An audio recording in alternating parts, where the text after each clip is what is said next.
Welcome to my YouTube channel read zone. आज हम अवधी कवि पंडित वंशीधर शुक्ल जी की कविता गणेश वंदना, इस काव्य रचना का जो तीसरा पद है उसकी व्याख्या प्रस्तुत करेंगे। गौरा पूजा लेय तुमहि वारवा मा डारें, भोला मंदिर बैठी तुमहि सहरे बैठारें, तुमरा पूजा भोगू मुसौनु मजा उड़ावें, तुमरे बाहन रोजू खेत जग के दतियावई। रोजो एक वरहन देई जगू, कहई कोटी खोटी खरी, तबहु नाही ताड़ी खुलई, असी हरहट आदति परी। प्रस्तुत पद में वंशीधर शुक्ल जी भगवान गणेश की वंदना करते हुए कह रहे हैं कि हे प्रभु, हे भगवान गणेश, गौरा पूजा लें तुमहि वारवा मडारें। जब गौरी मैया का पूजन किया जाता है तो हे गणेश भगवान, आपको भी संग में लिया जाता है, आपका भी पूजन उनके साथ में किया जाता है। गौरी गणेश का पूजन तो प्रायः किया जाता है, तो उसी बात को यहाँ पे कवि कह रहे हैं कि जब गौरा जी का पूजन किया जाता है तो हे गणेश भगवान, आपको भी वहाँ पर स्थान दिया जाता है। भोला मंदिर बैठी तुम्हें सहरे बैठा रही, और भोला मंदिर बैठी यानी कि भगवान शिव के मंदिर में तुम्हें सहरे बैठा रही, तुम्हारे ही सहरे मतलब सहारे, बैठा रही यानी कि बैठाया जाता है। जब भी भगवान शिव का मंदिर हम जाते हैं तो देखते हैं कि भगवान शिव के मंदिर के द्वार पर भगवान गणेश का श्री विग्रह छोटा सा होता है, उपस्थित होता है। तो यहाँ पे भी वही बात कही जा रही है कि जो भगवान शिव का मंदिर है यानी भगवान भोला यानी भगवान भोलेनाथ का जो मंदिर होता है, वहाँ पर भी हे गणेश भगवान, वहाँ पर भी आपके सहारे ही प्रभु को बैठाया जाता है। यानी कि भगवान गणेश वहाँ पर भी भगवान शिव की वो रक्षा में रहते हैं। भगवान गणेश भगवान शिव की रक्षा में रहते हैं। भगवान शिव के पुत्र हैं ना भगवान गणेश, तो भगवान गणेश जो हैं वो भगवान शिव के मंदिर में उपस्थित रहते हैं। उनके सहारे ही भगवान शिव को वहाँ पे विराजित किया जाता है, बैठाया जाता है, भगवान गणेश के सहारे। ठीक है, तो यहाँ पे कह रहे हैं कि भोला मंदिर बैठी तुम्हीं सहरे बैठा रही। हे गणेश भगवान, आपके सहारे ही बैठाया जाता है भगवान शिव को, आप जब मंदिर में स्थापना होती है तो।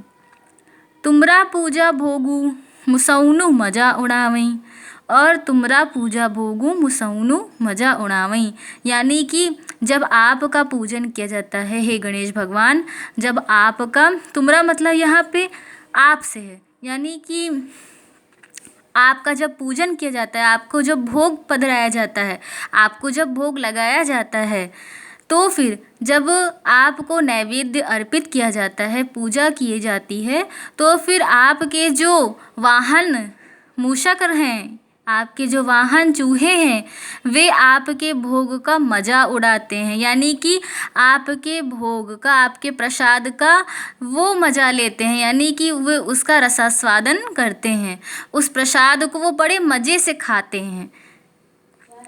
तुमरे वाहन रोजू खेत जग के दतियावई, और जो आपके वाहन हैं हे गणेश भगवान, जो आपके वाहन जो चूहे हैं, आपके वाहन जो मूषक हैं, वे रोज यानी रोज खेत जग के दतियावई, वे जो हैं रोज ही जगत के जो खेत हैं उन खेतों को नष्ट करते हैं। दतियावई मतलब नष्ट करते हैं, यानी कि वो खेत में घुस जाते हैं और वहाँ जो भी अनाज होता है वो सब खा लेते हैं और इधर उधर बिखरा देते हैं, नष्ट कर देते हैं। तो यहाँ पे उसी बात को कह रहे हैं कवि कि हे गणेश भगवान, हे गणपति राय, आपके जो वाहन हैं यानी मूषक राजा जो हैं, जो आपके वाहन चूहा है, वो रोज खेत में, जगत के जितने भी खेत हैं वहाँ जा करके रोज वे उन खेतों को नष्ट करते हैं। दतियावें यानी कि नष्ट करते हैं। फिर कवि आगे कह रहे हैं, रोजोई वरहन देई जगू कहै कोटि खोटी खरी तबहु नाही ताड़ी खुलई असी हरहट आदति परी। रोजोई वरहन देई, वरहन यानी उलाहना देना, रोजोई यानी रोज ही उलाहना देते हैं। जग यानी कि ये जो पूरा संसार है, हे गणेश भगवान आपके इन चूहों को रोज ही संसार उलाहना दिया करता है। कहई कोटि खोटी खरी, और कोटि यानी करोड़ों, खोटी खरी यानी खरी खोटी ये जगत सुनाता है उन चूहों को। तबहु नाई ताड़ी खुलई असी हरहट आदत पड़ी, तब भी इनकी ये आदत नहीं छूटती है। ताड़ी जो होता है वो एक नशीला पदार्थ होता है जो ताड़ के वृक्ष से बनाया जाता है। तो यहाँ पे कह रहे हैं कवि कि तबहु ना ही ताड़ी खुलई, और ये जो आपके चूहे हैं उसके बाद भी ये नशा करना नहीं छोड़ते हैं। असी हरहट आदति परी, ऐसी, असी यानी ऐसी, हरहट आदत परी यानी कि ऐसी इनकी जो है आदत पड़ी हुई है, ऐसी गलत आदत इन चूहों की पड़ी हुई है, ऐसी हठीली आदत इन चूहों की पड़ी हुई है। तो ये तीसरे पद की व्याख्या थी। आशा करते हैं कि आपको समझ में आई होगी। वीडियो को देखने के लिए आप सभी का धन्यवाद।